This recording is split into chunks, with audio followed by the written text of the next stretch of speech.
بسم اللہ الرحمن الرحیم۔ السلام علیکم۔ آپ دیکھ رہے ہیں دنیائے اسلام 786۔ دوستو، اگر آپ نے ہمارا چینل سبسکرائب نہیں کیا تو ضرور سبسکرائب کر لیں۔ فیصلہ کرنے میں جلد بازی سے پرہیز۔ 5-6 سال پہلے میں نے ایک محترم دوست کے کہنے پہ ان کو بیٹی کی شادی کے واسطے ایک گھر دکھایا۔ اپنی تسلی کرنے کے بعد دوست اور ان کی اہلیہ کو لڑکا اچھا لگا۔ یوں چند ہی دنوں میں بچی کی شادی ہو گئی۔ شادی کے 2.5-3 سال بعد ایک رات اچانک ہی وہ دوست بما اپنی بیگم اور بیٹی میرے گھر پہنچ گئے۔ بیٹی کی گود میں 2 بچے تھے۔ میرے گھر پہنچتے ہی میاں بیوی نے داماد کی شکایت لگانا شروع کر دیں۔ بتا رہے تھے کہ بیٹی 3-4 ماہ سے ہم نے اپنے پاس ہی بٹھائی ہوئی ہے۔ میں نے بیٹی سے خاوند کے ناراضگی کی وجہ پوچھی تو وہ بولی کہ کیٹرنگ کا بزنس ہے ہمارا، لیکن نقصان میں جا رہا ہے۔ ابھی جب بھی خاوند سے پیسے مانگوں تو وہ لڑتا ہے۔ بیچارہ کوشش تو بہت کرتا ہے لیکن بزنس کو منافع بخش نہیں بنا سکا۔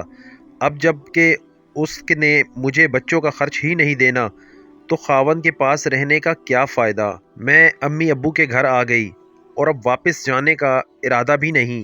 بچی کی والدہ بولیں، ہم کوئی بھوکے ننگے تو نہیں، اللہ کا دیا بہت ہے ہمارے پاس، ہم اپنی بیٹی اور نواسہ نواسی کو پال لیں گے۔ اب تو لوگ بھی ہمیں تانے مارنے لگ گئے ہیں کہ شادی کے بعد بیٹی گھر بٹھائی ہوئی ہے، آپ بس ہماری علیحدگی کروا دیں۔ ہم ایسے نکمے مرد سے آزادی چاہتے ہیں جو اپنی بیوی بچوں کو بھی خوش نہیں رکھ سکتا۔ میں نے ان کی سب باتیں غور سے سنی، دل رکھنے کی خاطر ان کی ہاں میں ہاں ملائی اور کہا کہ آپ کی شکایت جائز ہے، میں داماد صاحب سے بات کرتا ہوں۔ ایسے نالائق مرد سے آزاد ہو جانا ہی بہتر رہے گا۔ اتنی پیاری سی تو بیٹی ہے ہماری، ہم سے تمام عمر کا روگ نہیں پالا جاتا۔ اس تمام بات چیت کے دوران بیٹی نے اپنے خاوند کے لیے بیچارے کا جو لفظ استعمال کیا تھا وہ کانوں سے ہوتا ہوا میرے دل میں جا لگا۔ اس ایک لفظ نے مجھے ساری بات سمجھا دی۔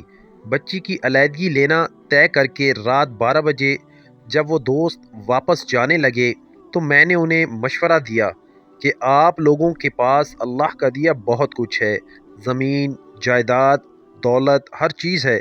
تمام عمر بیٹی کو گھر بٹھا کر آپ نے سارے جہاں کے تانے بھی سننے اور خرچ بھی کرنا ہے تو بہتر ہوگا کہ آپ صرف خرچ ہی کر لیں، بیٹی کو خاوند کے پاس بھیجیں اور چھپ چھپا کر وہاں ہی اسے ماہانہ خرچ دے دیا کریں۔